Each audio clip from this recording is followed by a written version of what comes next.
Rhode Island School for the Feeble-Minded opened its doors in 1907, a farm colony where patients were treated by doing chores and work such as farming and clothing production.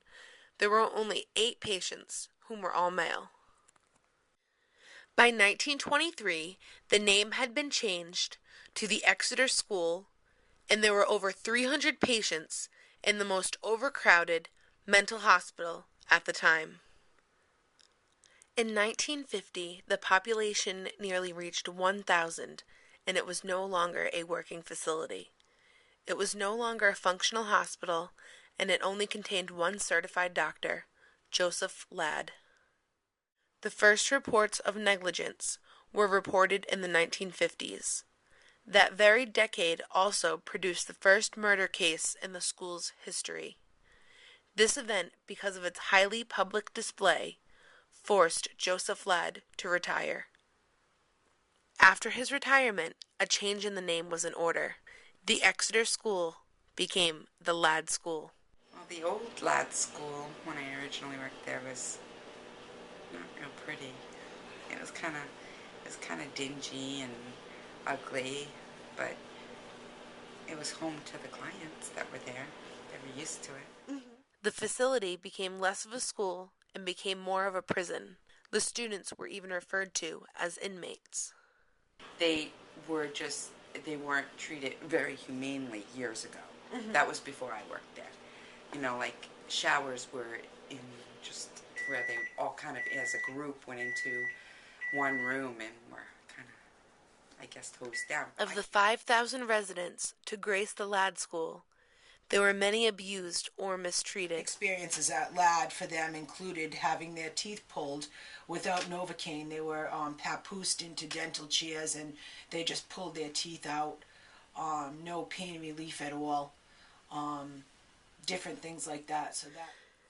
In 1983, a lawsuit was brought against the state by the Ladd School Parents Association.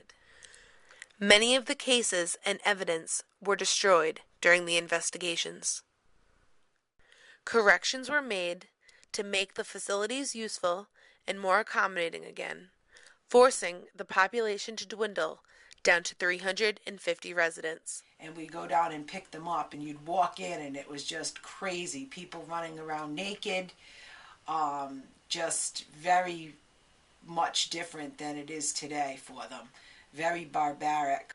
Although there were fewer patients, reports of negligence and physical abuse were still consistent. I think a lot of people became institutionally retarded, and that's where they maybe only had learning disabilities or something, and was put in a place where there was people with severe handicaps or disabilities, and they didn't learn. A lot of times neighbors would call on parents that had mentally retarded children, and they would report the children saying they were a menace, they were a danger, they were afraid they were going to hurt their families. So a lot of children were actually taken away from their parents because of neighbors' fears and accusations that were exaggerated. Rhode Island was the first state to have all the institutions closed for mentally retarded adults. Things have changed over the years until they eventually closed it. They closed it so that the clients could have a better quality of life. The Ladd School is a blemish on the skin of our state. It still lays on the countryside, a haunted home for the state's homeless and squatters.